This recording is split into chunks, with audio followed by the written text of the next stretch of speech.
नहीं तो पंखा है रे भाई। ये कैसे चलता है? नहीं चलता है। लो, थोड़ा पर्दा हल्का खोलो ना, हल्का सा लाइट आएगा तो ठीक रहेगा। चमकना नहीं चाहिए, हल्का ही खोलो। ओके, तो आज तुम्हारा पहला ही लेक्चर है ना?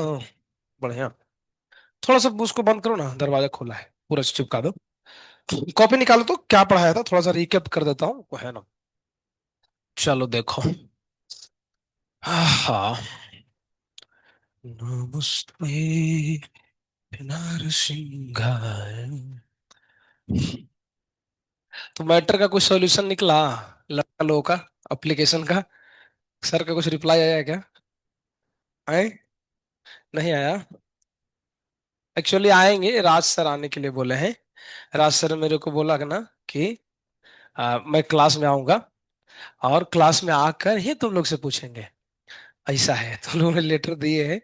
एक्चुअली एक्चुअली दिक्कत एक्चुअली दिक्कत क्या है ना, दिक्कत क्या हो गया कि तुम लोग फंस गए।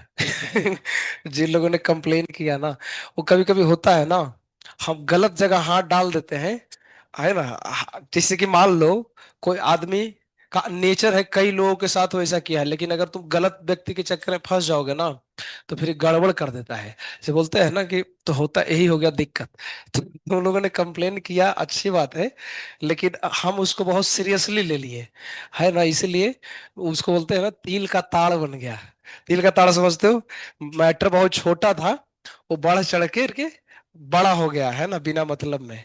ऐसा डे केयर वाले को पता नहीं होगा, बाद में तुम लोग को समझा देना, ये लोग समझा, डे केयर वालों को समझा देना बैठा के कॉपचे में। ठीक है। है ना। तो ऐसा है। तो भाई कोई दिक्कत, मेरे को दिक्कत नहीं था एक्चुअली, एकेडमी में इतनी सारी गर्ल्स हैं, तो उनको जो पसंद है, उनको हमको वो सप्लाई करना है। समझ में आया ना। तो दो चार लोगों के चक्कर में चीजें डिस्टर्ब नहीं हो सकती है।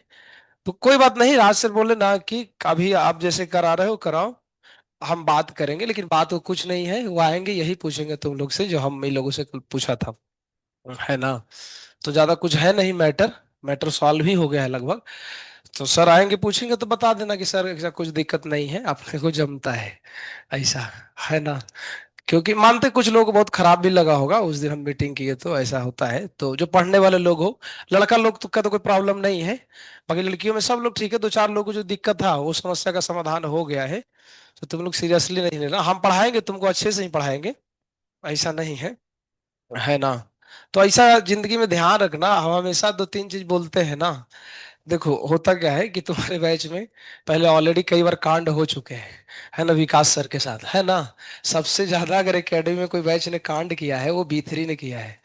किसी बैच को, मैं फिर B3 बोल रहा हूँ तो बुरा तुम क्या मान रही हो? हम बैच को बोलो, सीरियसली लोग अपने ऊपर ले लेते हैं यार, पूरे बैच से रिलेटेड है ना। तो उससे होता क्या है ना, कि तुम्हारा बैच थोड़ा बदनाम टाइप का ऐसा हो गया है, कि मतलब वो ऐसा बैच हो गया ना कि यार ये बैच के बच्चे जो है पढ़ाई पे ध्यान नहीं देते हैं, ये लोग टीचर को ही ज्यादा एनालाइज करने में लगे हैं, ऐसा है। तो ये बात सही है एक्चुअली, आगे हम थोड़ा इसलिए बता रहा हूँ क्योंकि अभी एक साल तुम्हारे पास पढ़ाई बचा है ना, तो थोड़ा तुमको काउंसलिंग करना जरूरी है। देखो 12th में टीचर तुम्हारे बदलेंगे, बहुत सारे बदल सकते हैं, केमिस्ट्री में तो बदल ही जाएंगे ऑर्गेनिक के लिए, ऐसा। तो एक चीज हमेशा जिंदगी में ध्यान रखो, ये पढ़ाई में ही नहीं, लाइफ में कहीं भी, कभी भी तुमको किसी से प्रॉब्लम हो ना, कभी भी किसी से प्रॉब्लम हो, तो हमेशा उसी व्यक्ति को बताना चाहिए। तीसरे व्यक्ति को बताते हो ना, तब वो बात जब तीसरे से उसके पास पहुंचता है ना, तो वो जैसे तुम बताए हो वैसे नहीं पहुंचता है, वो बदल के पहुंच, जैसे हमारे रिश्तों में भी यही प्रॉब्लम होता है ना। जैसे अभी 2-3 साल के बाद तुम लोग को शादी हो जाएगा। नहीं नहीं, मतलब कि थोड़े देर बाद होगा। तो जब विवाह होगा तुम घर में चली जाओगी, है ना, ससुराल जाओगे, या लड़का लोग अपना तो कहीं जाएगा नहीं, घर पे रहेगा। लड़कों का दिक्कत नहीं है, गर्ल्स किस में होता है। तो मान लो कि तुम्हारी कोई, जैसे कि जहां शादी हुआ है तो तुम्हारी सास है ना, और वो सास बहुत खड़ूस है, वो तुम्हारे साथ, तुमको ऐसा लगता है यार इसके साथ जमता नहीं है, लेकिन उसका सास का कंप्लेन तुम किसी दूसरे व्यक्ति से करोगे कि यार इस हमारा इसके साथ जमता नहीं है। और जब ये दूसरा व्यक्ति इसको बोलेगा कि तुम्हारी बहू ऐसे बोल रही थी, तो उसको कितना बुरा लगेगा। लेकिन जब जाकर तुम उसको 1 to 1 बताओगे ना, कि देखिए माँ जी, आप थोड़ा बूढ़ी हो गई हैं, थोड़ा कम बोला कीजिए, तो उसको बुरा लगेगा, लेकिन उतना नहीं लगेगा ना, क्योंकि तीसरे को पता नहीं है। वन टू वन कनेक्शन है। ये रिलेशनशिप देखो, हमने पता है, हमने मास्टर्स किया है केमिस्ट्री में एनआईटी सूरत से, लेकिन उसके अलावा भी हमने बहुत पढ़ाई की है। इसको बोलते हैं पब्लिक रिलेशनशिप। लोगों के साथ रिश्ते कैसे स्ट्रांग बनाते हैं।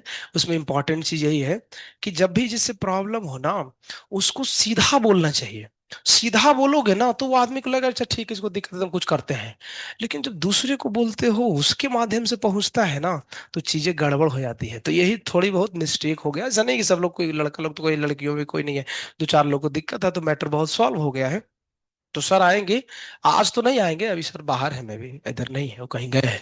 तो हो सकता है मंडे को आएंगे, या नहीं भी आएंगे, ऐसा भी नहीं है। क्योंकि मैटर सॉल्व हो गया ऑलमोस्ट, है ना। तुम लोग ने एप्लीकेशन लिख के दिया, तो आ भी सकते नहीं भी आ सकते, ऐसा भी है। ये चीज आगे फ्यूचर को लेकर ध्यान रखो कि तुम्हारे बैच में एक्चुअली प्रॉब्लम हो गया है।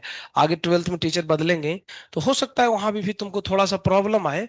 इसे देखो, तुम्हारे बैच में पढ़ाते, अभी मैथ पढ़ाते हैं कौन, धर्मेंद्र से पढ़ाते हैं ना, है ना। तो देखो होता क्या है, जैसे धर्मेंद्र से पढ़ाते हैं, मान लो किसी को नींद आता है या कुछ दिक्कत होती है समझने में, तो हमें हमेशा सर को जा करके बोलनी चाहिए। हम शुरू से ही बात बताते हैं हर बैच में।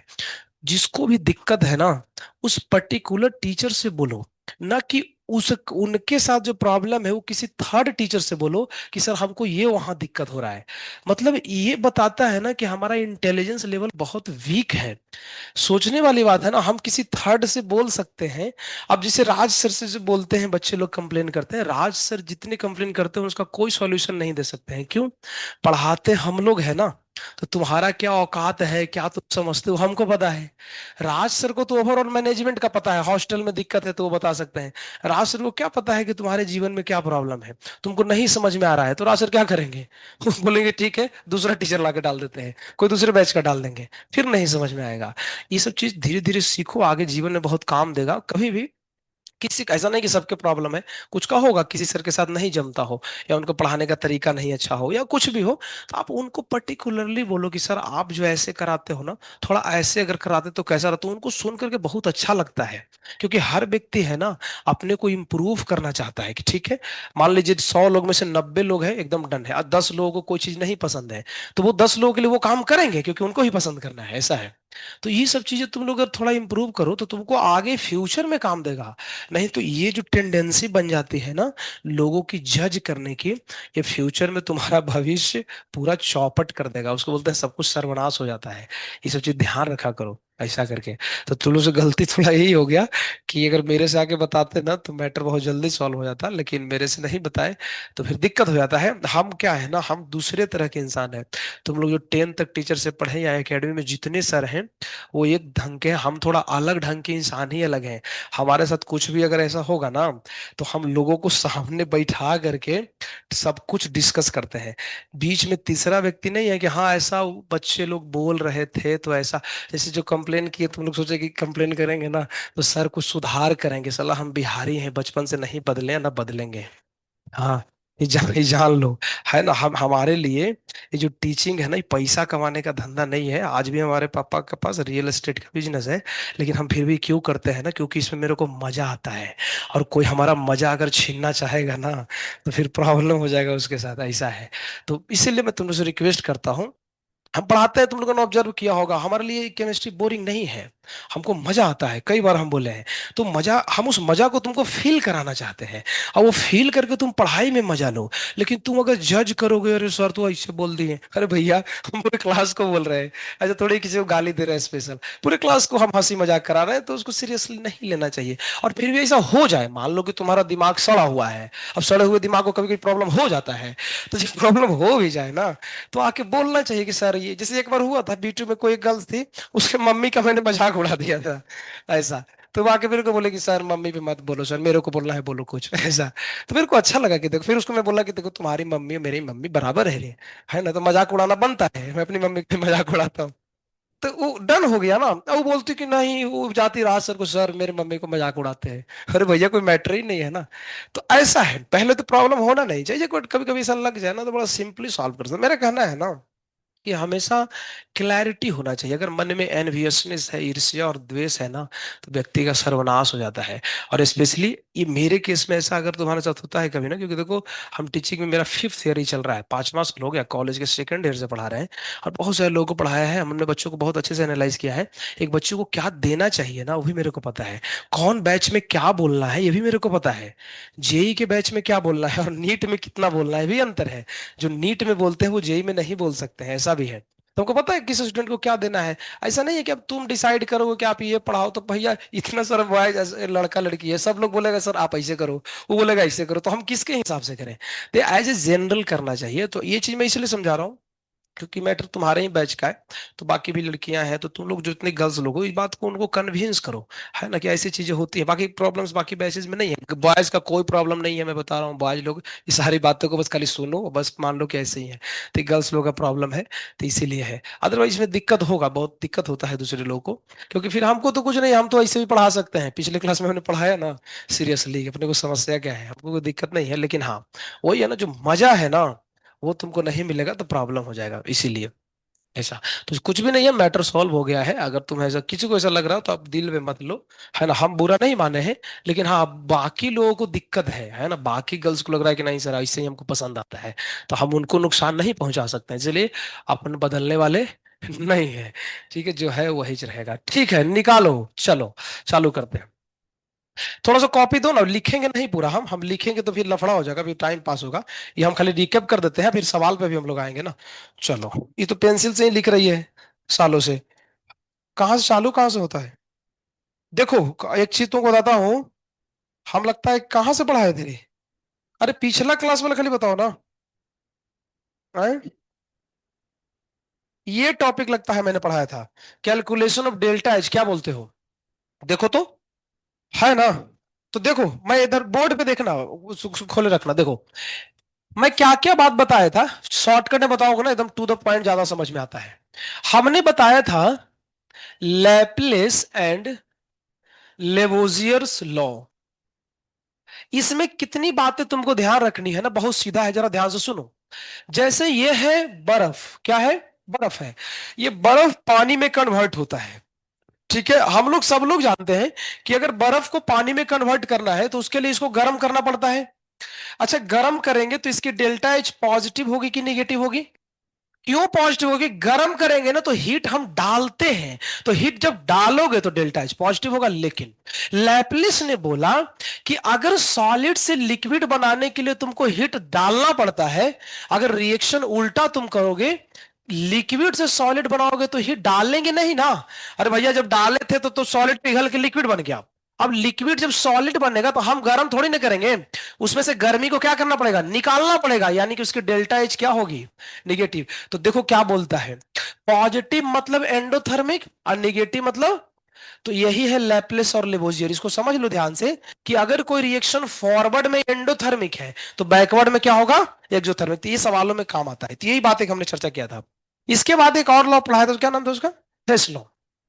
यही सबसे इंपॉर्टेंट तो यही है, मतलब न्यूमेरिकल तो इसी से बनता है। इसमें कितनी बातें थी, बहुत छोटी सी बात है, बस समझ लो कि अगर कोई रिएक्शन ए से बी है, बी से सी है, और सी से डी है, कोई जरूरी नहीं कि 3 होगा, 4 भी, 5 भी हो सकता है, या 2 भी हो सकता है।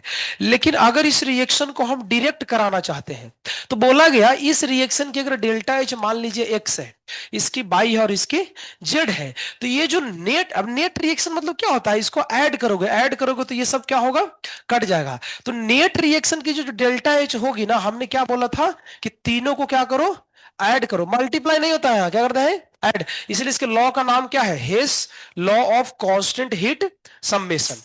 बाकी इसके अलावा फिर हम इसके न्यूमेरिकल लिए थे, मैं न्यूमेरिकल तो ही बहुत सारा लेने वाला हूं।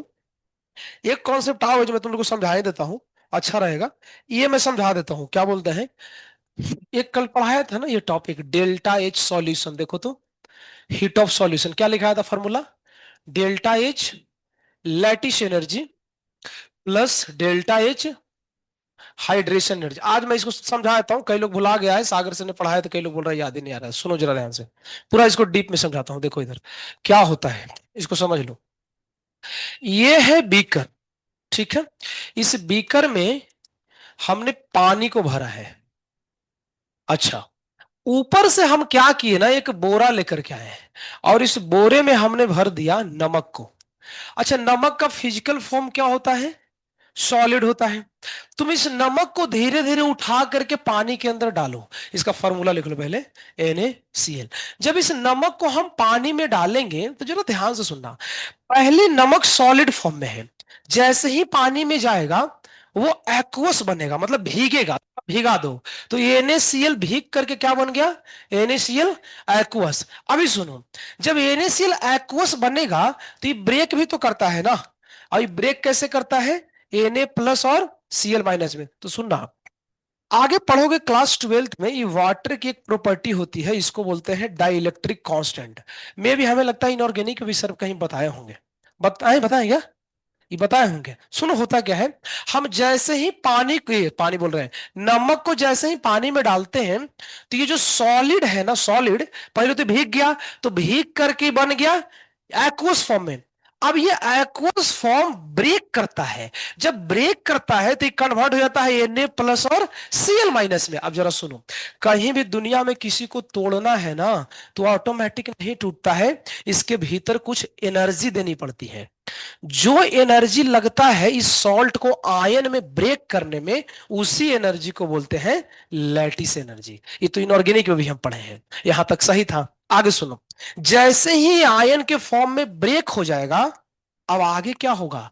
आयन तो बिखर गया, अभी पानी में है। अब पानी क्या करता है ना, अब इसमें पानी पूरा भरा हुआ है, तो ये जो आयन है इसके चारों तरफ पानी के मॉलिक्यूल, अब तो पानी के मॉलिक्यूल का स्ट्रक्चर सर ने पढ़ाया होगा, बेंट शेप होता है, इसको बेंट बोलते हैं, ऐसे करके। और ये इसके साथ इंटरेक्शन करता है। तो देखो दो स्टेप है। पहला स्टेप है नमक को डालना, नमक टूटा, तो टूटने में लगता है एनर्जी, उसको बोलते हैं लैटिस एनर्जी। अभी टूट गया, अब ये पानी के साथ जब मिलेगा, तो अब देखो कॉन्सेप्ट समझना, जब आयन पानी के साथ मिलता है ना, तो यहां मिलन हो रहा है। दो कॉन्सेप्ट, पहले बिखरा था और अभी मिल रहा है। तो जब जब कहीं बिखरता है कोई ना, तो उसमें एनर्जी देनी पड़ती है। लेकिन जब कहीं अट्रैक्शन होता है तो वहां एनर्जी देना नहीं पड़ता, वहां निकलता है। तो ये आयन जब पानी के साथ इंटरेक्शन करता है ना, तो यहां एक प्रकार की एनर्जी रिलीज होती है और उसको बोलते हैं हाइड्रेशन एनर्जी। तो कुल मिलाकर के तुम देखो, एक चश्मा वाला सो रहा है इधर देखो, कुल मिलाकर के देखो, जब इस सॉल्ट को हम पानी में घोले तो इसमें दो प्रकार की एनर्जी लगी है। देखो कौन कौन। पहला एक लैटिस है और दूसरा हाइड्रेशन है। दोनों के अंतर क्या है? लैटिस वाला जो है वो एनर्जी दिया गया है और हाइड्रेशन वाला निकला है। तो देखो फॉर्मूला क्या बन गया? फॉर्मूला बन गया कि जो डेल्टा एच सॉल्यूशन होगा ना, वो दो चीज का सम होता है। किसका किसका? Delta H lattice energy plus delta H hydration energy. क्यों सर? क्योंकि सॉल्यूशन बनाने में जो नेट डेल्टा एच है ना, उसमें दो ही लोग आए हैं। एक तो तोड़ने में गए हैं और एक तोड़ने के बाद जब वापस वो पानी के साथ मिले हैं तो उसमें निकला है। इसका मतलब ये वाला का साइन क्या होना चाहिए? पॉजिटिव। लेकिन इसका साइन क्या होना चाहिए?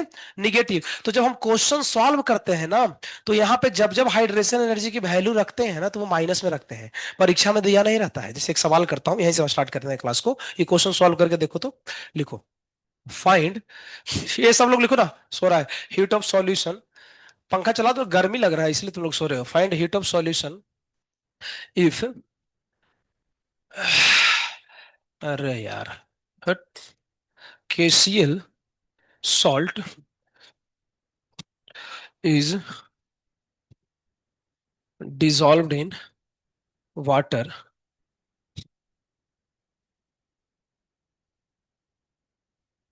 lattice energy is 2 joule and delta H hydration is कितना कुछ भी लिख लेते हैं, 6 जूल। चलो भैया कैलकुलेट करो तो हीट ऑफ सॉल्यूशन कैसे निकालेंगे। चैप्टर खत्म ही हो गया है, अब सवाल ही कराना है क्योंकि टॉपिक में एक टॉपिक सिर्फ बचा है। ऐसा, हाँ। जिसका छोटा है सब मेकअप कर लो। देखो, अरे देखो, सो गया, कहाँ पर है? इतना बाल बढ़ा लिया है, देख रहा है भाई जैसा। कटाओ ना उसको। ये गिलास लेके आता है क्या? अच्छा दूध। कैसे छोटका? ठीक है, मजा आ रहा है जिंदगी में? शादी कब है? नहीं है, ठीक है। अरे टॉपिक खोलो, नींद आ जाएगा। आए, नहीं आ रहा है? तुम्हारा कहाँ तक हुआ है कंप्लीट?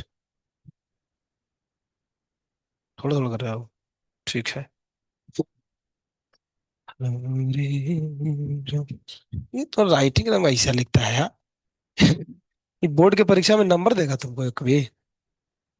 अच्छा से थोड़ा लिखो ना, वो एकदम ऐसे एकदम लग रहा है कि नर्सरी में पढ़ता है। कितना आंसर आता है बताना देगा तो। -4, 8 अगर लिखोगे तो गया। गया, 8 लिख दे तो गया। यही मैं बता रहा हूँ, क्वेश्चन में नहीं लिखा रहता है कि माइनस में लेना है। तुमको आइडेंटिफाई करना पड़ेगा कि हाइड्रेशन एनर्जी को हमेशा हम कैसे लेते हैं, निगेटिव में लेते हैं, बस उसको रख दो, काम हो गया, समाप्त। खोल दो यार, ये गर्मी लग रहा है बिना मतलब में। हम्म। कोई खास बाहर तो कोई आवाज क्या ही जाएगा, स्कूल बंद है। है ना? फैन लगा दूं क्या? चलो थोड़ा थोड़ा लगा दो, सब लोग एंजॉय करो, है ना? नहीं, ये मकर संक्रांति के बाद गर्मी आना चालू हो जाता है।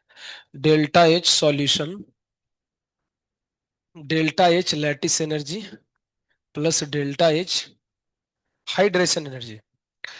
एक चीज अपने दिमाग तुम लोग खुद से मत लगा लेना। हम बोले हैं यहाँ वैल्यू माइनस में रखना है, पता चला कि सर तू बोला कि नहीं सर हम यही माइनस कर देते हैं, इसका मीनिंग अलग है। हम फॉर्मूला को चेंज नहीं करेंगे, ठीक है ना? हम ये वैल्यू को माइनस में रखेंगे ना तो ऑटोमेटिक क्या हो जाएगा, माइनस। नहीं तो फॉर्मूला में माइनस रख दिया, तो फॉर्मूला में माइनस रख दिया तो फिर ध्यान रखो, फिर यहाँ पे माइनस मत रखो, यही बात है, ऐसे करके चलेगा।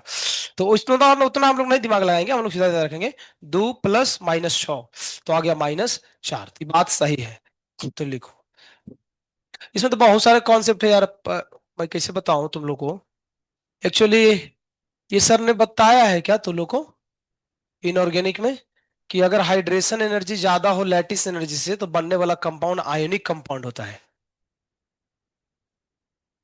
हाँ हाँ, इसे बोल रहा कहाँ पे पढ़ा है? इसको लग रहा है कि हाँ सर तो पढ़ाई होगी कहीं, तो हाँ बोल दो, ना बोलने से तो अच्छा हाँ बोलो। जैसे मान लो कि जेई मेन में आया, एडवांस में या मेंस में आया था सवाल कि हाइड्रेशन एनर्जी की वैल्यू ज्यादा है लैटिस से, तो बनने वाला जो कंपाउंड है वो आयोनिक कंपाउंड है कि कोवैलेंट कंपाउंड है। तो अभी पता नहीं लिखना हो तो लिख लो, जब जब हाइड्रेशन ज्यादा होता है ना, हाइड्रेशन यहाँ ज्यादा है ना, किससे, लैटिस से, तो जो भी कंपाउंड बनेगा ना वो कैसा कंपाउंड बनता है, आयोनिक कंपाउंड बनता है। ये सब इनऑर्गेनिक का पार्ट है, उतना तो छोड़ो, हम लोग तो उसमें नहीं जाएंगे अपने। ओके ठीक है, इसको लिख लो फिलहाल। रेजोनेंस एनर्जी भी समझा देता हूँ फिर से, है ना? डीपीपी में तुम लोग कुछ दिमाग वाग लगाया था क्या? मैं पूरा सॉल्व करके दे देता हूँ तुमको, चलेगा? तो आज है फ्राइडे, कल है सैटरडे, टेस्ट यार पोस्टपोन करने के लिए तो सोच रहे हैं, अभी तक राज सर ने कुछ फाइनल नहीं बताया। संडे को टेस्ट हो जाएगा तो ठीक रहेगा, कल पढ़ाई हो जाएगा, कल फिर डाउट वगैरह सब पूछ लो, और फिर मंडे से नया चैप्टर आ जाएगा। है ना? चलो ये लिख लो। अब छोटी सी बात मैं फिर से समझा देता हूँ, है ना, थोड़ा डिटेल में समझाते हैं, होएंगे अलग हो, ज्यादा कुछ है नहीं। रेजोनेंस एनर्जी, अब देखो ये जो रेजोनेंस एनर्जी है ना, ये अपने को समझाने का काम नहीं है, ये इनऑर्गेनिक का है, इस सर ने पढ़ाया होगा। तो अपने को सिर्फ इतना ध्यान रखो कि रेजोनेंस एनर्जी का मतलब होता है delta H F experimental minus delta H F calculated. Calculated मतलब, अब देखो सब मैं पूरा समझा देता हूँ, ध्यान से देखो। अब लिख, ये कौन तो लिखना चालू कर दिया, ये तो लिखा हुआ ऑलरेडी, देखो इधर।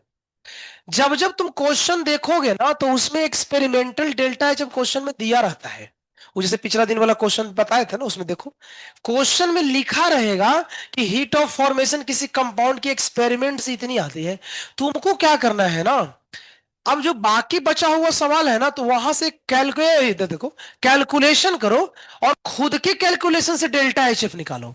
एक एक क्वेश्चन में दिया है, एक हम निकालते हैं, इन दोनों को जब घटा देते हैं ना, तो जो वैल्यू आता है उसको क्या बोलते हैं, रेजोनेंस एनर्जी बोलते हैं। अब रेजोनेंस एनर्जी क्या है वो तो इनऑर्गेनिक में समझाएंगे ना, उसमें हमारा समझाने का काम नहीं है, हमारा काम बस इतना ही है। तो क्वेश्चन में कैसे पता चलेगा सर, लिखा रहेगा साफ साफ, कैलकुलेट रेजोनेंस एनर्जी किसी कंपाउंड की, जिसमें हमने एग्जांपल दिया था लगता है एन टू ओ का क्वेश्चन था ना, एन टू ओ की, यानी एन टू ओ की रेजोनेंस एनर्जी निकालो, उसमें उसकी एक्सपेरिमेंटल डेल्टा एच दिया है, तुम खुद से निकाल लो, ये क्वेश्चन में दिया है, दोनों को माइनस कर दो, जो आएगा उसको क्या बोलते हैं, रेजोनेंस एनर्जी। इतना ही बात तो पढ़ा है, तो आई थिंक इससे ज्यादा कुछ था ही नहीं, सब कवर हो गया। सवालों का सिलसिला है, हम सवाल को अब चर्चा करते हैं, बस बोर्ड पे खाली देखते जाना।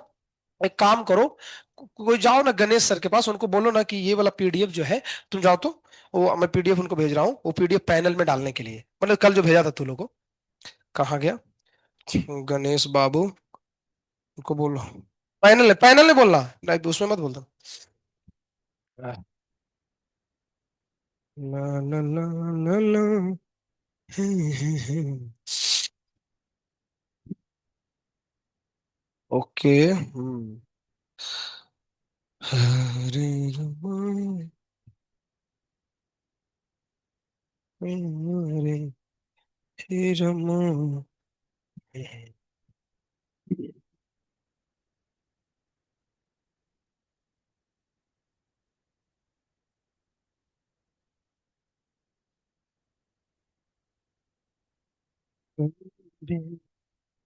लो, ठंडा लगने लगा। है? ठंडा कहाँ लग रहा है रे? तो मैम के पास जाने से ठंडा ठीक हो जाएगा? हैं? क्या बोला क्या? बोल रहा। ठीक है, चलो आगे होगा, देखता हूँ खोल के। तुम लोग के पास तो है ही, तुम लोग कॉपी निकाल लेना, साथ साथ सॉल्व करेंगे, अपने को हड़बड़ी नहीं है। ये जान लो, ये तीनों पार्ट में ये डिफिकल्ट है। हाँ, ये आसान नहीं है। Part one, part two, part three जो थर्म है, ये डिफिकल्ट है। इसमें बहुत लेंदी पड़ता है, अभी बताऊंगा तो पता चलेगा। है ना? तो ये बहुत ध्यान से समझना। है ना? देखो चलो, कहाँ गया?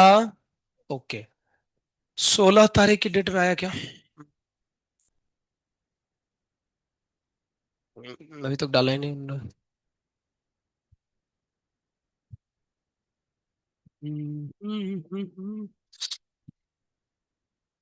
आया तब तो। आ गया हाँ, ये। तो इस सैटरडे का, इस माने वीक का टेस्ट कैसे बनाओ तुम लोग से ओपिनियन मेरे को चाहिए। कई तरह इजी बोल रही है, कुछ बात इसके पास ओपिनियन ही नहीं है। पहले पूरा सुनो तो। हमारे पास देखो कई ऑप्शन है। तुम लोग से डिस्कशन कर लेते हैं, बाद में बोलोगे पेपर हार्ड आ गया, माथा खराब फिर फालतू का। देखो इधर एक ऑप्शन हमारे पास ये है। कौन ऑप्शन? रुको ना। पहला ऑप्शन ये है, देखो ना। Full thermo. एक ये है, पहले पहले सुन लो। Full thermo. है ना? जिसको डर लगता है मम्मी पापा से कि नहीं टेस्ट में नंबर कम आ जाएगा तो मारपीट हो जाएगा बिना मतलब में। तो दूसरा ऑप्शन है ओनली पार्ट थ्री। सिर्फ पार्ट थ्री ये, मतलब सिर्फ थर्मोकेमिस्ट्री। जो एक लेक्चर, थर्मोकेमिस्ट्री कितना, 2 लेक्चर लगता हुआ है ना। 2 लेक्चर में तो हो गया सब कुछ। ऐसा। तीसरा है पार्ट टू एंड थ्री।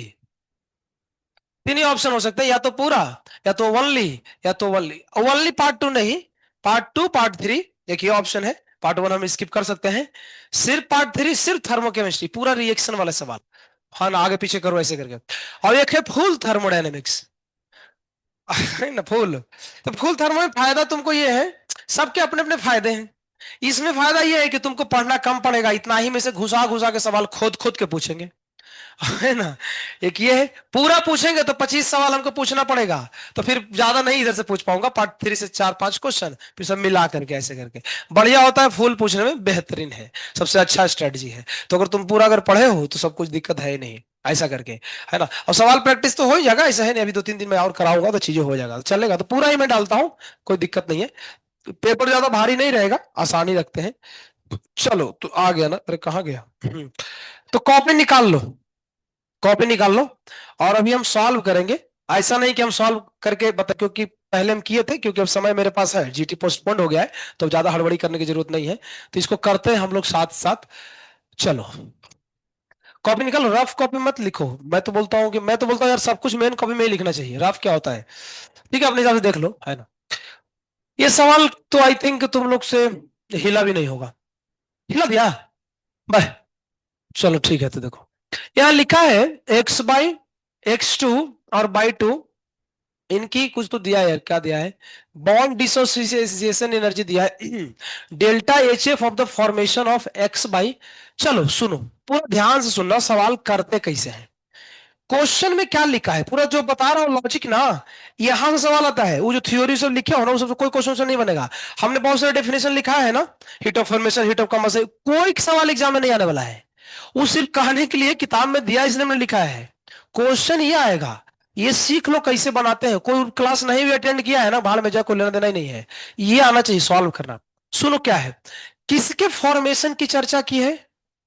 कहीं भी सवाल में किसी कंपाउंड का फॉर्मेशन लिखा हो ना, आंख मूंद करके बंद करके सबसे पहला काम है उस कंपाउंड के फॉर्मेशन तुम लिखो खुद से। एक्स वाई का फॉर्मेशन लिखना है ना, फॉर्मेशन लिखना सिखाए थे। CO2 का जैसे मैंने सिखाया था C+O2, C2H6 का सिखाया था 2 कार्बन+3 हाइड्रोजन।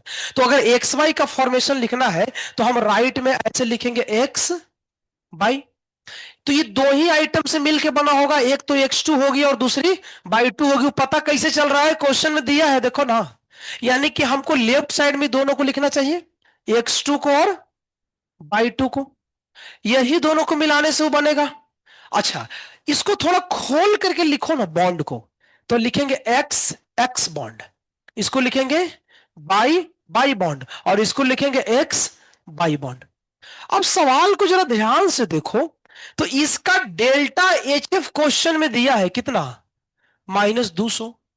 अब एक हम टॉपिक पढ़ाए हैं, जाओ तुम लिख देखो, calculation of delta H by using bond energy. देखो एक टॉपिक है, देखो है, वो टॉपिक में पूरा ध्यान से देखो। तो हमने क्या किया है, लेफ्ट वाले के डेल्टा H में से राइट वाले के डेल्टा H को घटाया था, यही काम है ना। जरा सुनना तो ध्यान से भैया, देखो इधर यहां पे कौन सा बॉन्ड है, X6, तो ऐसे लिख सकते हैं delta H X6 plus delta H by by.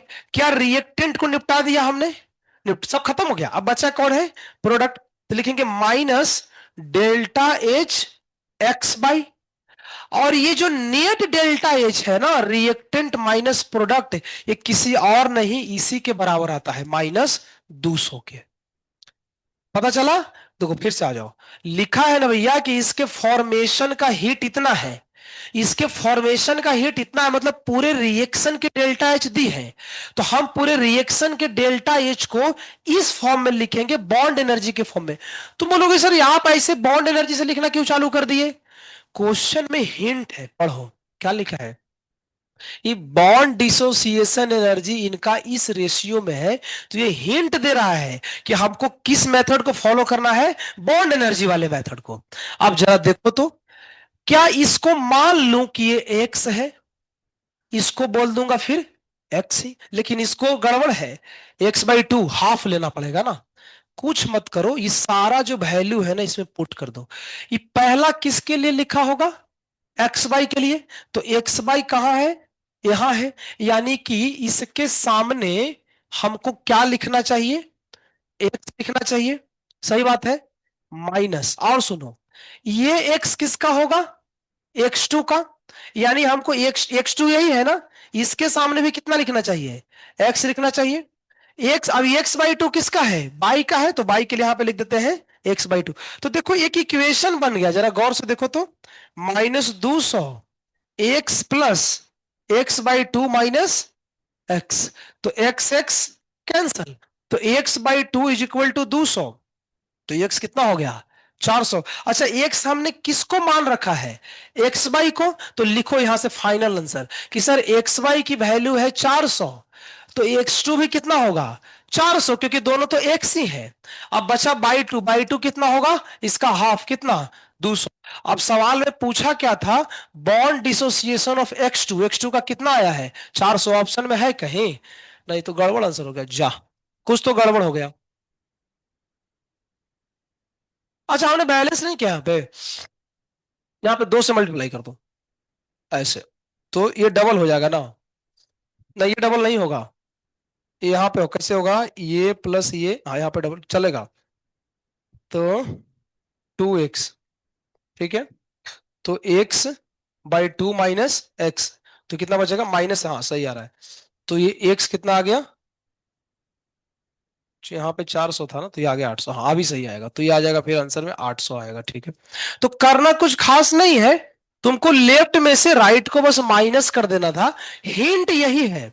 ये जो क्वेश्चन में लिखा है ना बॉन्ड डिसोसिएशन, ये हिंट है, क्योंकि देखो ना पिछले क्लास में हमने डेल्टा H निकालने के और भी मेथड बताए थे। एक था 3-4 रिएक्शन को ऐड करके, क्लैरिटी से समझो नहीं, बहुत कंफ्यूजन होता है। जब क्वेश्चन में कई रिएक्शन दे दे तो समझो कि हेस लॉ लगेगा, खत्म, वो अलग टॉपिक है। और जब सवाल में बॉन्ड एनर्जी हो तो ये बॉन्ड एनर्जी का अलग मेथड है क्या, लेफ्ट वाले का डेल्टा एच माइनस राइट वाले का। इसमें ध्यान रखना लेफ्ट में से ही राइट करना है, राइट में से लेफ्ट अपने मन से मत कर देना। कई बार सॉल्यूशन में राइट में से लेफ्ट किए हुए हैं इस डीपीपी में, वो एक अलग मेथड है, हम नॉर्मली नहीं पढ़ाते हैं। ये मेथड से सिर्फ लेफ्ट में से ही राइट करोगे सारे आंसर आते हैं। तो सिंपल ध्यान रखो, लेफ्ट में जितने डेल्टा है उसको राइट में से माइनस कर दो। तो बड़ा क्लियर था, अभी तो वैल्यू क्वेश्चन में रेशियो के फॉर्म में दिया था, हमने उसको एज्यूम करके रख दिया। तो ऐसा बात है, इसमें से छाप लो 2 मिनट में, उसको सुधार कर लेना, अब बिना बैलेंस करने हमने किया था।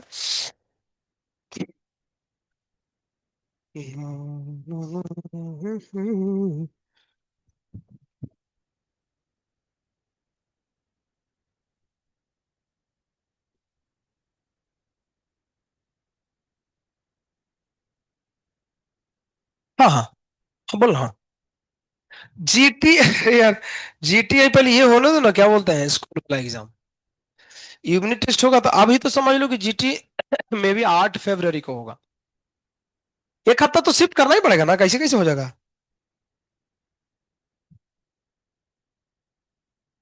क्या, एक हफ्ता तो होगा ही, या फिर 15 को ट्रिप, ट्रिप एक उसके उसके 1 वीक बाद। हाँ ये, अरे इसको ट्रिप तो कितना ऐसा चुल मचा है ट्रिप जाने के लिए। अरे टेंशन मत लो ना, तो होगा, ट्रिप होगा। ये पहला एक संडे को होने दो, और फिर उसके अगले संडे को ट्रिप हो जाएगा ऐसा। मुंबई में प्लानिंग हो रहा है ऐसा लग रहा है ना? तो कहाँ जाओगे? हैं? राजगढ़, चाहे वो किला पे भाग, फिर पैर टूट गया तो एक तो पैर टूट गया तो चली गई, ऐसे करके सबका पैर टूटेगा तो लोगों, लड़कियों का पैर बहुत कमजोर होता है ना? बताओ यार, पैर फिसलने से किसी का पैर टूटता है क्या? आए, ये लोग लड़कियों का पैर टूट जाता है, मतलब पैर फिसल गया पैर टूट गया, बताओ। और उस लोग मतलब, आए, तुम लोग की एक्चुअली ताकत नहीं है इसीलिए। तो इसीलिए, और ये पैर टूट गया ना तब तो हम लोग और डर गए कि अब लड़कियों को ले ही मत जाओ। आए, फ्रैक्चर टूटने में अंतर होता है क्या? और वहां अगर तुम लोग गए राजगढ़, गिर गया 3 4 लोग तो, नहीं यार लॉस होता है, पैर टूट गया मान लो तुम लोग का 4 5 लोग का, तो फिर तुम लोग भाग जाओगे एडमिट छोड़ करके। अब एक बच्चे का दाम 5.5 लाख रुपया है, तो अगर 5 भी भाग गया तो 26 27 लाख रुपया का नुकसान होगा, इसलिए उतना हम लोग क्या लेना देना है। इसलिए जमीन पे चलाएंगे, है ना? जमीन पे रहो, पहाड़ पे चढ़ने का नहीं है। अच्छा तुम लोग जिद करोगे तो हो जाएगा, ऐसा कुछ नहीं है। हाँ, जिद करो, एक काम करो, झंडा लेके आओ और उधर धरना दो, है ना? ले चलो ले चलो, हमें भी ले चलो, ऐसा।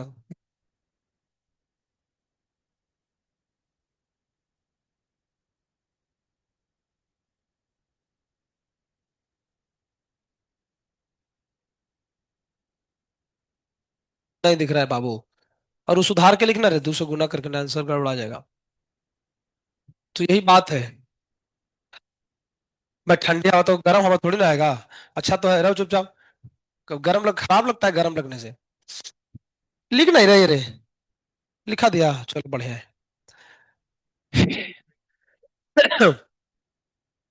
मैं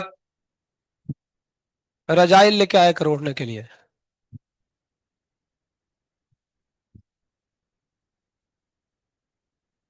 400 आया, गड़बड़ा गया क्या? रुको ना, कुछ गड़बड़ा गया लगता है।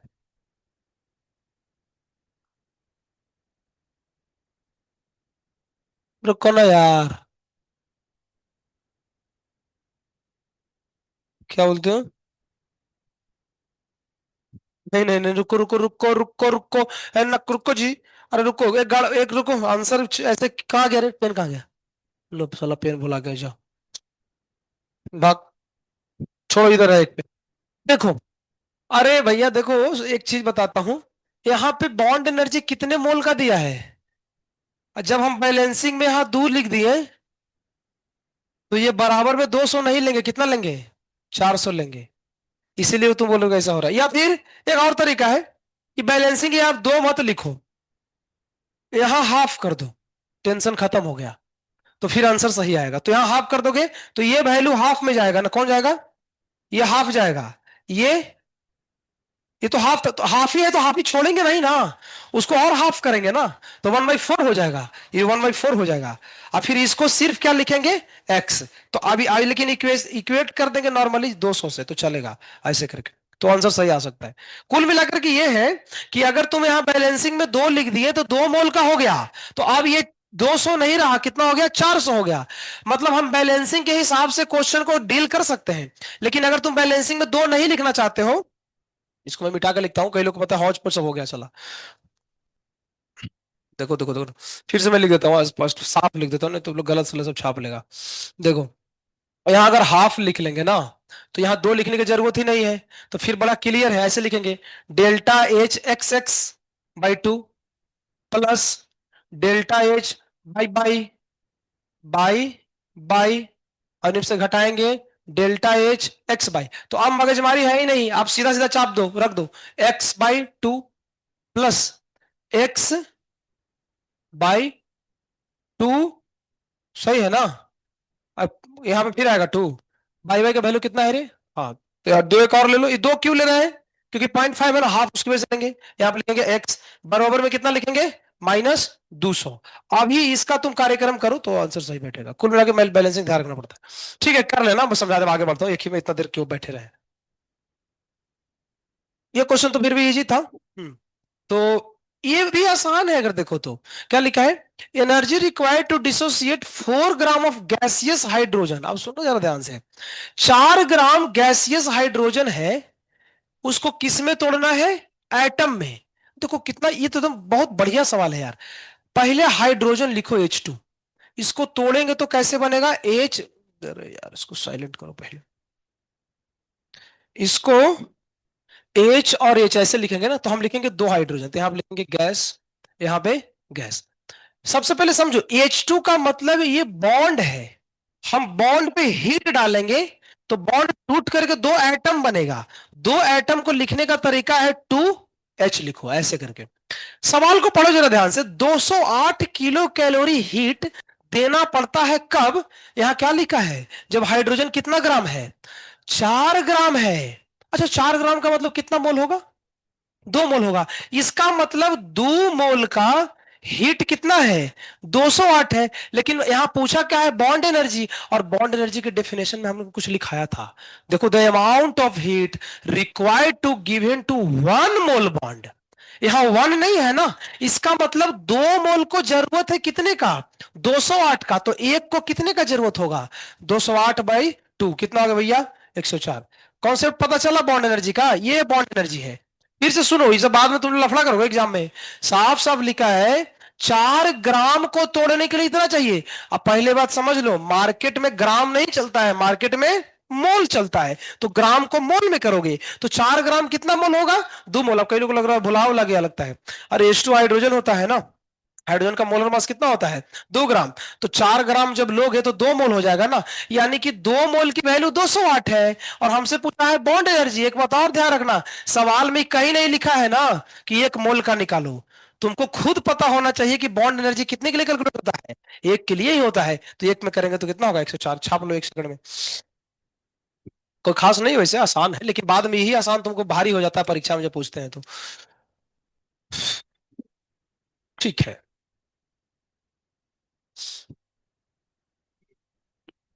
कि इसमें से कितने लोगों ने 10 सवाल कम से कम किया था, जिसको से 10 सवाल हो गया सो, कम से कम मैं बोल रहा हूँ। 15, कितना कितना है इसमें, सवाल कितना है, 20 20 है, 30 है। तो 20 कितने लोगों ने चिपका दिया, 20 सवाल मैंने उसका आंसर आंसर सब आता है, 25 कोई है। अच्छा चलो, 20 भी किया तो बहुत बढ़िया किया, चलेगा ना। चलो, फिर से आ जाओ, एक एक बात समझते जाओ, कोई लफड़ाबाजी इसमें है ही नहीं। देखो, देखो भैया, फिर से क्वेश्चन में क्या लिखा है, ध्यान से पढ़िए। सवाल पढ़ के पता चलना चाहिए कौन टॉपिक का क्वेश्चन। देखो क्या लिखा है, बॉन्ड डिसोसिएशन। ये बॉन्ड डिसोसिएशन देख के हमको याद आ गया, यू टॉपिक का है, calculation of delta H by using bond energy, यहीं से पता चलना। तो कोई क्यों देगा ये, आगे लिखा क्या है, H2Cl2 और HCl, इनकी बॉन्ड एनर्जी दी है। पहले इसको सिंबल के फॉर्म में हम लिख सकते हैं क्या, देखो कैसे, डेल्टा एच एच एच, इसको लिखेंगे डेल्टा एच, इसको लिखेंगे डेल्टा एच। ये तीनों की वैल्यू दी गई है, ध्यान से देखो, यही है ना। इसका वैल्यू 104, ये 58, ये 103। पूछा क्या है देखो तो, किसका फॉर्मेशन है, फिर क्वेश्चन में आ गया फॉर्मेशन, मतलब हमको लिखना पड़ेगा। तो एक काम करो ना, HCl के फॉर्मेशन रिएक्शन लिखो तो कैसे लिखोगे? इसमें दो कौन कौन आइटम है, एक हाइड्रोजन और दूसरा क्लोरीन, तो हम लिखेंगे H2 + Cl2। अब इसको बैलेंस करो तो कैसे करें बताओ? अब कुछ लोग बोल रहे हैं कि सर इधर दूर लिख दो, मैं बोल रहा हूं दूर लिखोगे ना लफड़ा हो जाएगा। सोचो, क्योंकि यहां आप जब दो लिख देते हो ना, ये सब समझ लो क्यों लफड़ा होगा। बोलो सर इसे क्यों बोलते हो, लफड़ा कैसे हो जाएगा सर, बैलेंसिंग तो सही है, नहीं लफड़ा होगा तो कैसे? दो लिखने का मतलब है ना कि तुम ये कह रहे हो कि यहाँ HCl फॉर्म कितना मोल हुआ है, दो। तो हीट ऑफ फॉर्मेशन जो निकालोगे वो फिर 1 मोल का नहीं निकलेगा, कितने का निकलेगा? लेकिन हमारा डेफिनेशन बोला था कोई भी हीट निकालना है वो कितने के लिए निकालते हैं, एक के लिए। इसलिए मैं ये बोलता हूं ना कि हमें बैलेंसिंग ऐसे करनी चाहिए कि एक ही मोल रहे ये। तो हम ऐसे कर देते हैं ना, इसको हाफ कर देते हैं, क्योंकि इसको हाफ करने से ये बन कितना रहा है, 1 मोल। अभी अपना टेंशन नहीं है, अभी हम देखो हम काम चालू करते हैं। चलो लिखो तो फॉर्मूला कैसे चालू करेंगे। ΔH HH लेफ्ट वाले का क्या 2 से भाग देना पड़ेगा, देना पड़ेगा क्योंकि उसमें कोफिशिएंट में रखा है भैया। प्लस आगे लिखेंगे ΔHClCl भाग देना पड़ेगा, देना पड़ेगा। इस पूरे में से किसको घटाएंगे बताओ, इसको हटाएंगे। क्या लिखेंगे, ΔH HCl। अच्छा, ये पूरे का डेटा क्वेश्चन में दिया है ना, वही पूछा है, पूरे का दिया नहीं, देखो ना पूछा है ना। यानी इसके बराबर में जो ΔH आएगा, किसका फॉर्मेशन, HCl का, ये निकालना है। सर ये निकालना है तो क्या ये तीनों सवाल में दिया था, दिया है। ये देखो दिया है 104, ये दिया है 58, ये भी दिया है 103। ये वैल्यू पुट कर दो, आंसर आ जाएगा। फिर से सुनो, अगर तुम बैलेंसिंग गलत करते, गलत नहीं सॉरी गलत नहीं बोलना चाहिए, मतलब तुम बैलेंसिंग ऐसे करते, देख सुनते रहो ये सब जो बोल रहा हूं, तुम यहां दो लिख देते ना तो कोई बता सकता है हमारा कैलकुलेशन में कहां पे चेंज आता? अगर यहां दो लिख देते, नहीं माइनस प्लस में सिर्फ चेंज नहीं होता है, यहां दो लिखते तो पहले तो ये भाग वाला काम नहीं होता, लेकिन यहां पे भी थोड़ा चेंज हो जाता। यहां जो वैल्यू हमारा आने वाला है ना, जो भी आंसर आता वो फाइनल आंसर नहीं था, उसको आधा करना पड़ता। सोचो कैसे, क्योंकि हमारी बैलेंसिंग में जब यहां 2 आ जाती तो वो हीट ऑफ फॉर्मेशन 1 मोल की नहीं थी, 2 मोल की थी। और क्वेश्चन में कहीं लिखा है ना इंथैल्पी ऑफ फॉर्मेशन, वो 1 ही मोल का पूछता है, दो का नहीं पूछता है। तो हम इतना टेंशन क्यों ले, साला पता चला कि हम यहाँ दो लिख दिए, एग्जाम में हम याद रखेंगे कि हम अंतिम में भाग देंगे, लेकिन हम भूल जाएंगे भाग देना, हम 2 मोल का ऑप्शन मार के आ जाएंगे, आंसर हो जाएगा गलत। तो हम क्या करेंगे, नहीं सब रिस्क नहीं लेंगे, हम बैलेंसिंग ही ऐसे करेंगे ना कि हाँ कितना आएगा, 1, तो सीधा आंसर हमारा सही आएगा। ये वैल्यू पुट करके देख लो, अभी कर लो ये 1 मिनट में। ऐसे ही है ओवरऑल, सारे सवाल ऐसे ही है।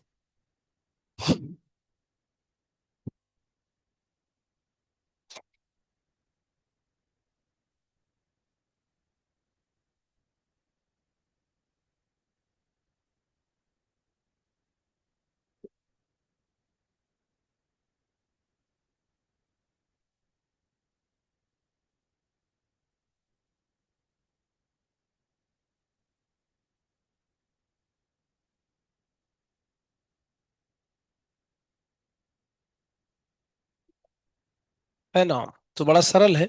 देखो तो यही है, पैटर्न यही है, इस पैटर्न को समझ लिए तो हो गया। तो सवाल को आइडेंटिफाई कैसे करना है, कहीं भी अगर क्वेश्चन में लिखा हो बॉन्ड एनर्जी, समझ लो भाई ये क्वेश्चन आ गया, calculation of ΔH by using bond. देखो कौन तो पतंग उड़ा रहा है उधर, बताओ। चल लगी बहुत खतरनाक, ये पता है, ये पतंग का जो धागा होता है ना, इसे मुंडी कटता है, पता है तुम लोगों को, नहीं पता है क्या? ये धागा हार्ड वो होता है इसके ऊपर, हाँ, उसके अंदर उसको वो लेपिंग करते हैं। ये बाइक चलाने वाले को बहुत दिक्कत होता है अभी के मौसम में, ये सब बच्चा लोग इधर उधर फंसा देता है, ऐसा है। तो इस वाले से लोग क्यों उड़ाते हैं पता है, हम लोग बचपन में इसे नहीं उड़ाते थे, हम लोग उससे उड़ाते थे, ये जिससे कपड़ा सीते हो ना, नॉर्मल धागा। हाँ हाँ, कपड़ा सिलने वाला आता है ना रे, पतला वाला धागा रे, उससे तो खूब उड़ता है ये सब। पता नहीं ये लोग इतना कैसे साइंस आगे बढ़ा दिया। ये एक्चुअली उसमें काम आता है ना, काटते हैं एक दूसरे का, हाँ काटने में काम आता है ना। दूसरे को काटने के लिए लोग इतना इंतजाम कर रहा है साला। चलो भाई वो हो गया। आहा, देखो फिर से आ जाओ, फिर से ये तो क्वेश्चन तुमको कॉपी में लिखना ही पड़ेगा, समझ लो ये तो महत्वपूर्ण है। ये किसी ने बना दिया है क्या, किसने बनाया है? आंसर नहीं आता है क्या, या ट्राई ही नहीं किया? लिखा है ना, बनाया नहीं है लेकिन आंसर आता है, ये कौन सा लॉजिक है यार? Enthalpy of methane, ethane are इतना एंड इतना, बॉन्ड एनर्जी सीसी का कितना? तो कैसे कैसे इसको कोई कैसे सोचेगा बताओ? इसका हिंट तुम लोगों को जच रहा है, लेकिन इसका हिंट नहीं, हिंट तो सही है। देखो कुछ खास खास काम नहीं किया है, CH4 को इसने तोड़ दिया है। ये जो नेट वैल्यू है ना, ये 320 देखो क्वेश्चन में दिया है, दिखा है ना, मीथेन के लिए। और इथेन को तोड़ा है ऐसे करके, इसका भी नेट वैल्यू दिया है। तो ये 320। अभी हम जरा ध्यान से सुनना, CH4 के अंदर कार्बन और हाइड्रोजन के कितने बॉन्ड होते हैं? 4। तो अगर टोटल 320 है, इसका मतलब एक बॉन्ड की वैल्यू कितनी रही होगी? 4 से भाग दे देंगे, तो कितना पता चला? ये गलत है रे। गलत है ना, ये तो गड़बड़ा गया जा। ठीक है कोई बात नहीं, चलेगा। 80 मान लो कुछ देर के लिए, ठीक है। उसी प्रकार ये 360 है, तो इसके 360 में दो तरह के बॉन्ड है, देखो तुम। C2H6 है ना, इसको तोड़ेंगे ऐसे करेंगे, लिखेंगे फॉर्मूला बना के, तो ऐसे लिखेंगे ना, ऐसे ऐसे। तो ये थोड़ा, ये सवाल अभी तक जेई में नहीं आया है, ऐसे सवाल जेई में नहीं आते, कोई दूसरे छोटे मोटे एग्जाम में आते हैं। इसमें दो वैरायटी के बॉन्ड है, एक CC है और 6 कौन है? CH है। तो चलो सुनो, हम ऐसे लिख सकते हैं, 6 टाइम्स ऑफ CH प्लस एक CC, ये टोटल के बाद टोटल कितना है? 360।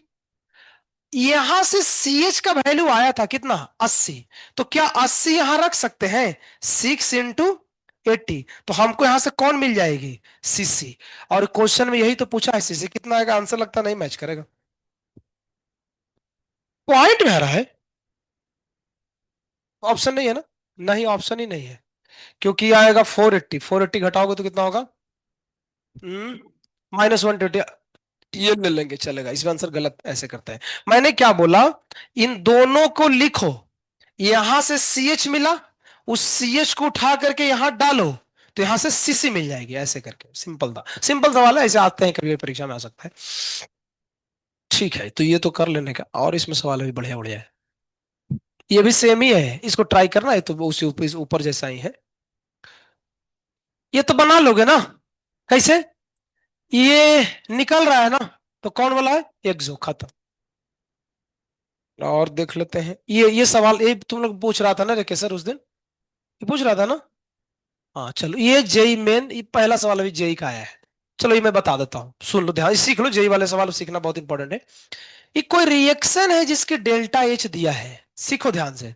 ये कोई और रिएक्शन है, इसकी भी डेल्टा एच दिया है।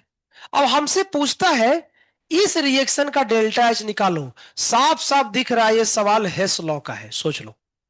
हेस लॉ में यही तो हमने सीखा, कि दो रिएक्शन तीन रिएक्शन दे करके एक दूसरे रिएक्शन का डेल्टा एच पूछे, लेफ्ट राइट करने से ऑप्शन मैच कर जाता है।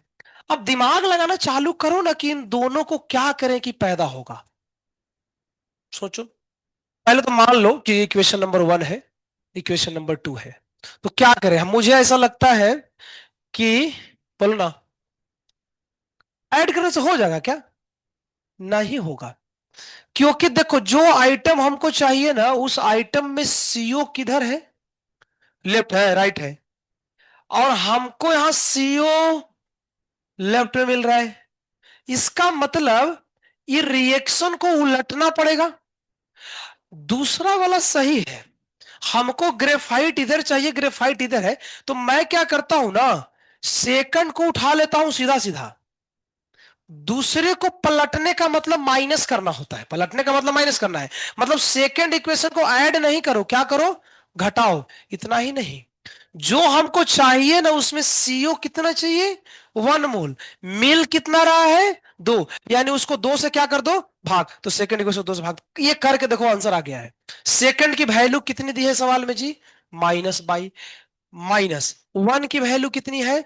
-(x/2)। तो -22 + x/2, ऐसे कोई देखो ना मैच हो रहा है क्या?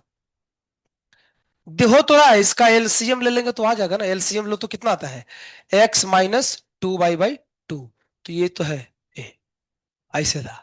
सरल है, देखो क्वेश्चन 2023 में है। हेस लॉ के सवाल ऐसे ही परीक्षा में आते हैं, समझ लो अच्छे से। कुछ रिएक्शन दिए रहेंगे, उसको आप अब ऐड सब्ट्रैक्ट करके निकालना, बहुत इजी पड़ता है, ज्यादा भारी नहीं है, है ना? अगेन, ये बता करके मैं छोड़ देता हूँ, ये लास्ट सवाल है 8 नंबर। ये बाकी ट्राई करना, बाकी फिर कल कंटिन्यू करेंगे, कल हम खत्म कर देंगे। अब ये सवाल देखने में तुमको लग सकता है कि सर बहुत भारी है, कुछ नहीं है, पूरा ध्यान से सुनो। Enthalpy of combustion of benzene, पहला तो बेंजीन का फॉर्मूला याद है क्या किसी को? नहीं याद हो तो यहां दिया है एक जगह पे, दिया है, C6H बेंजीन है। इसके कंबशन की वैल्यू क्वेश्चन में दिया है। फिर दूसरा कौन है, एसिटिलीन, उसका ही फॉर्मूला क्वेश्चन में है। इसका भी कंबशन की वैल्यू क्वेश्चन में दिया है। तो पहले अप्रोच सुनो, जब भी सवाल में से लिखा रहे ना कि इसके कंबशन की वैल्यू इतनी है, तो पहले क्या करो ना, उसका कंबशन रिएक्शन तुम खुद से लिखो, तभी ही तुम सवाल में आगे बढ़ पाओगे। उसने बोला है ना कि बेंजीन का कंबशन है, तो तुम खुद से बेंजीन के कंबशन रिएक्शन लिख सकते हो। जी हाँ, हमने सिखाया है, कंबशन का मतलब होता है कि हमें ऑक्सीजन से क्या करानी है, रिएक्शन करानी है। तो देखो, हम लिखेंगे C6H6 किससे रिएक्शन कराएंगे, O2 से। क्या बनता है, दो ही आइटम बनती है, एक तो CO2 बनेगी और दूसरी H2। क्या इसको थोड़ा बैलेंस हम कर लेते हैं जिंदगी के लिए, बोलो क्या करें, 6 डाल दो, और बोलो, यहाँ 3 डालना पड़ेगा। ऑक्सीजन कितना होगा, 15, 15 मतलब 15/2 हो गया। एक और है जिसको जलाना है, वो कौन है, एसिटिलीन, फार्मूला क्या है, C2H2। फिर से जलाओ तो बनेगा, बोलो, बोलो ना, ये, इसमें 2 लिख देता हूं, और बोलो, यहाँ पे 5/2। खत्म, आगे बढ़ते हैं। सवाल क्या पूछा है, इंथैल्पी चेंज निकालो इस रिएक्शन का। देखो एकदम साफ साफ दिख रहा है कि सर 3C2H2। अब दिमाग लगाओ, ये सवाल था कि दोनों का डेल्टा एच पता हो तो इसका कैसे ढूंढेंगे, हेस लॉ। क्या करेंगे, दिमाग लगाओ, क्या करें। हमें ऐसा लगता है, पहले तो इसको पहला बोल देता हूं, हमको लगता है कि सेकंड को 3 से गुना करके ले लो, क्या बोलते हो? क्योंकि चाहिए लेफ्ट में, मिल रहा है लेफ्ट में, लेकिन 3 चाहिए, एक ही मिल रहा है, तो 3 से गुना कर देंगे रिएक्शन में तो मिल जाएगा। ओके, हमको C2, हमें लिखने में कुछ गलती किया क्या, हाँ यहाँ यहाँ पे 6 है। हमको C6H6 चाहिए, मिल रहा है, थोड़ा सा बस चेंज है, क्या करना है, उलट दो। उलटने का मतलब क्या होता है, माइनस, माइनस कर दो फर्स्ट को। क्या ये सारा वैल्यू क्वेश्चन में नहीं दिया है? सेकेंड रिएक्शन की वैल्यू क्वेश्चन में दिया है ना, कितना, -1300। यहां रख दो -1300 × 3, माइनस वन रिएक्शन की वैल्यू कितनी है, 3268, रख दो, काम खत्म। तो ये देखो हेस लॉ के क्वेश्चन कैसे घुमा के पूछा है। मतलब ये, इसका मतलब यार, इस सवाल 2-3 ढंग से आ रहे हैं, थोड़ा कंपेयर करके देखो तो। इस वाले सवाल में और इस सवाल में अंतर क्या है, यहां रिएक्शन दिया है क्वेश्चन में, तो हमारे लिए जिंदगी आसान है। यहां रिएक्शन नहीं दिया है, तुमसे लिखवाएगा, तो इसका मतलब सीख लो, ऐसे क्वेश्चन आते हैं जहां तुमको कंबसन रिएक्शन लिखना पड़ सकता है ऐसे अच्छे से। तो ये है, अब कंबसन में पता है, हमने पढ़ा है, यही बनता है, नॉर्मल सवाल है। तो थोड़ा और ट्राई करो, जैसे मैं तुमको आइडिया दूं, बाकी तो हम कंबसन करेंगे सबको। खत्म हो गया, एक टॉपिक और खाली बता दें, ठीक है, चलेगा ना? हाँ।